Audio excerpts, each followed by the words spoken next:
राधे राधे, जय श्री कृष्ण। बहुत स्वागत है आपका आपके अपने यूट्यूब चैनल आध्यात्मिक टॉक्स में। और मैं विभा मिश्रा हमेशा की तरह ये कामना करती हूँ कि आप सभी पर भी श्री हरि की कृपा के साथ साथ माता पार्वती और भोलेनाथ की कृपा हमेशा बनी रहे।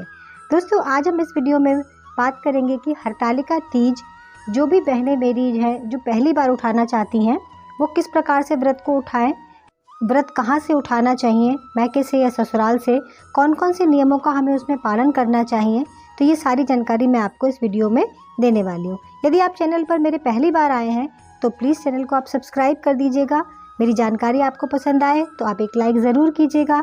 हमेशा की तरह कमेंट में आप राधे राधे लिख सकते हैं और जानकारी को आप शेयर भी ज़रूर कीजिएगा। तो वीडियो को शुरू करते हैं बिल्कुल भी समय को ना गंवाते हुए। तो दोस्तों, पहले ही जानेंगे कि हरतालिका तीज 2023 किस दिन करना है। तो 18 सितंबर दिन सोमवार के दिन हरतालिका तीज का व्रत करा जा रहा है। तीज की तिथि जो है वो 17 तारीख को दोपहर से लग रही है, क्योंकि उदया तिथि में हमारे यहाँ हमेशा व्रत शुरू किया जाता है, उस व्रत का संकल्प लिया जाता है। इसी वजह से 18 सितंबर की सुबह में व्रत का संकल्प लिया जाएगा और उसी दिन हरतालिका तीज का व्रत रखा जाएगा। पूजा का शुभ मुहूर्त जो है वो सुबह 6:30 बजे से रात्रि के 8:30 बजे के बीच में आप कभी भी पूजा कर सकते हैं। पूजा की क्या विधि है, सरलतम विधि, वो आप मेरे चैनल पे जाकर देख सकते हैं। मैंने पहले भी इसका वीडियो बनाया हुआ है। आज मैं बताऊंगी कि जो भी मेरी बहनें हैं जो पहली बार व्रत शुरू करना चाह रही हैं, जिन्होंने कभी व्रत नहीं किया, पहली बार उठा रही हैं, उनके मन में ये संशय है कि इस साल अधिक मास लगने के कारण व्रत करना है कि नहीं करना है। देखिए, बिल्कुल भी दुविधा को दूर कर लीजिए। अधिक मास का प्रभाव सिर्फ उसी महीने में रहता है। अधिक मास में उसी महीने में कोई शुभ कार्य, मांगलिक कार्य, कोई व्रत उठाना वर्जित माना जाता है पहली बार, अन्यथा उसके बाद कोई भी व्रत आप कर सकती हैं। तो पहली बात तो क्लियर हो गई कि आपको व्रत कर लेना है।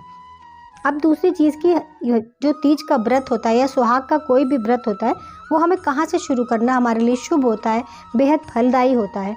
तो हमेशा देखिए, शास्त्र के अनुसार बेटियां जो होती हैं वो मायके से जुड़ी होती हैं, उनका उदय हमेशा मायके से ही माना जाता है।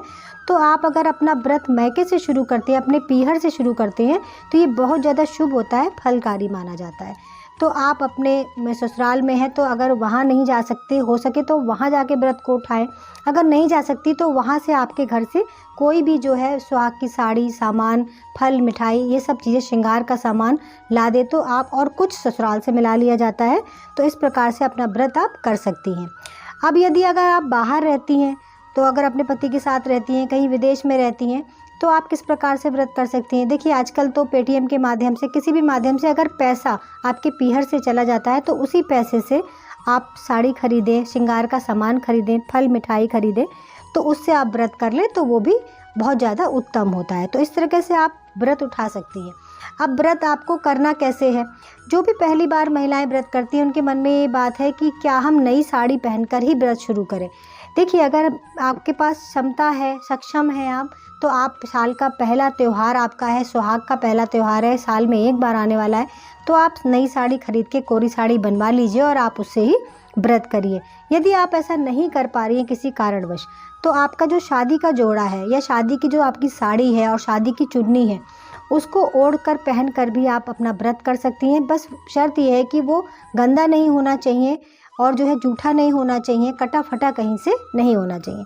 और भी महिलाएं जो हैं जिनके मन में संशय रहता है कि हम नई साड़ी पहनकर ही व्रत करें क्या, तो उनकी भी दुविधा दूर होती है कि यदि आपकी शादी का जोड़ा है तो वो सबसे ज़्यादा उत्तम माना जाता है, बहुत ज़्यादा शुभकारी माना जाता है। उसको पहनकर भी आप तीज की पूजा कर सकती हैं। अब पहली बार जो महिलाएँ व्रत कर रही हैं, जो बेटियाँ व्रत कर रही हैं, मेरी बहनें, उनके लिए क्या क्या सामान ज़रूरी होता है। देखिए, दान के सामान में 16 श्रृंगार का सामान ज़रूरी होता है। यदि आप 16 तरीके की चीज़ें नहीं जुटा पाती हैं तो आप 7 चीज़ें तो अवश्य ले लीजिए जो जो बहुत ज़्यादा मुख्य होती हैं श्रृंगार में, जैसे कि सिंदूर हो गया, बिंदी हो गई, काजल हो गया, पैर की महावरी यानी आलता हो गया, मेहंदी हो गई, चूड़ी हो गई और बिछिया बहुत ही ज़्यादा ज़रूरी और शुभ माना जाता है। तो आप इन चीज़ों को, 7 चीज़ों को आप शामिल करिए। और पहली बार व्रत कर रही हैं तो दान के लिए एक साड़ी, ब्लाउज़ ज़रूर ले लीजिए।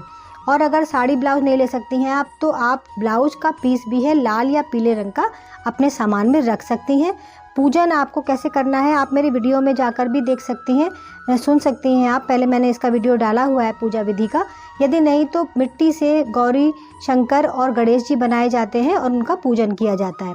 एक पाटा बिछाकर उसके ऊपर पीला कपड़ा बिछाइए और उस पर ये मिट्टी की जो मूर्ति आप बनाती हैं उसे रखकर माता पार्वती को सारा श्रृंगार चढ़ाकर फल, मिठाई, प्रसाद जो आपने बनाया है वो चढ़ाकर पूजन किया जाता है। हरतालिका तीज की कथा सुनी जाती है।